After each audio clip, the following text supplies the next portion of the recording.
So hello guys and welcome again.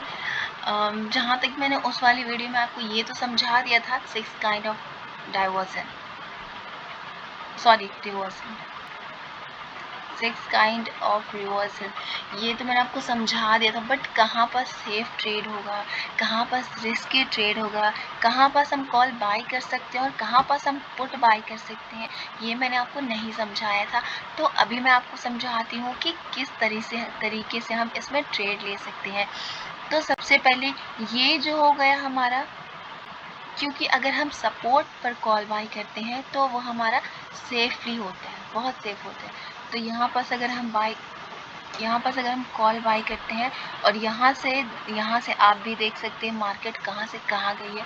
Okay, तो यहाँ से अगर हम यहाँ पर बाय करते हैं सपोर्ट के पास, तो ये मार्केट यहाँ भी आ सकता है, आप यहाँ से भी एग्जिट कर सकते हो। अगर आपको ऐसा लगता है, फील होता है एग्जिट करना है तो कर सकते हो, और यहाँ पर भी आप अपना प्रॉफिट बुक कर सकते हो।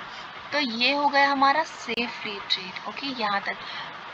और यहाँ से अगर हम करते हैं कॉल बाय, तो यहाँ पास हमारा रिस्क होता है, क्योंकि यहाँ से मार्केट बहुत बार मूव करके नीचे ही आती है। ओके, ऊपर भी जाती है बट ज़्यादातर मार्केट यहाँ पास, क्योंकि रिस्की ट्रेड है तो मूव करने का यहाँ पास रिस्क होता है। तो यहाँ से मार्केट ऊपर गई, यहाँ से मार्केट नीचे आई। ओके, तो इस तरह से ये साइडवेज चलने लग गए। ओके, डाइवर्जन के बीच में। तो यहाँ पास आप देख सकते हैं, अगर हम यहाँ पास कॉल बाय करते तो यहाँ पास हमारा लॉस होता, आप देख सकते हो। यहाँ पास हम बिल्कुल भी कॉल बाय नहीं कर सकते, ना ही पुट बाय कर सकते। तो सबसे अच्छी पोजीशन क्या होती है, सपोर्ट से हम कॉल बाय करेंगे।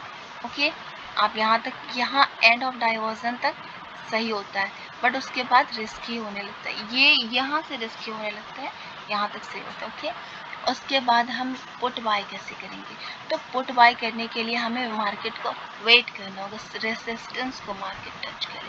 जब रेसिस्टेंस को मार्केट टच कर देती है तो ज़्यादातर मार्केट नीचे ही आती है। ओके, यहाँ से मूव करके वो डाउन ट्रेंड में ही जाएगी, क्योंकि रेसिस्टेंस को उसने ऑलरेडी टच कर चुका है। तो वो या तो वो ऊपर थोड़ा जाएगी फिर नीचे आएगी, या तो वो पूरा का पूरा नीचे ही आएगी। तो अगर हम यहाँ पास पुट बाय करते हैं तो ये हमारा सेफली पुट बाय होगा। ओके, यहाँ पास बहुत सेफ होगा। तो यहाँ पास अगर हम पुट बाय करते हैं, मान के चलो यहाँ तक मार्केट आती है, डाउन करती है, तो यहाँ तक हम आसानी से पुट बाय करके अपना प्रॉफिट बुक कर सकते हैं। ओके, उसके बाद अगर हम यहाँ से भी देखें तो हम यहाँ से भी पुट बाय की एंट्री ले सकते हैं, बट अगर हम यहाँ से पुट बाय की एंट्री लेते हैं तो यहाँ पर हमारा रिस्क पुट बाय हो। ओके, यहाँ पर भी थोड़ा रिस्की है, बट यहाँ पर थोड़ा चल सकता है, बट यहाँ पर बिल्कुल नहीं चल सकता, क्योंकि यहाँ पर हम पुट बाय नहीं कर सकते, एंड यहाँ पर अगर आप करोगे तो लॉस ही होगा। तो इस तरीके से हम कर सकते हैं। सेफ ट्रेड अगर हमें लेनी है तो सपोर्ट के पास लेंगे, और अगर सेफ पुट बाय लेनी है तो फिर यहाँ पर हम रेसिस्टेंस के पास लेंगे। तो इस तरह से हम ले सकते हैं कॉल एंड पुट। ओके, तो ये हमारा बहुत अच्छा ट्रेड होगा अगर हम इस तरीके से चलते हैं। ओके, यहाँ पर अपनी हम 4 लाइन को ड्रॉ कर लेते हैं, तो यहाँ पर सब कुछ समझ में आ जाता है। Okay, thank you.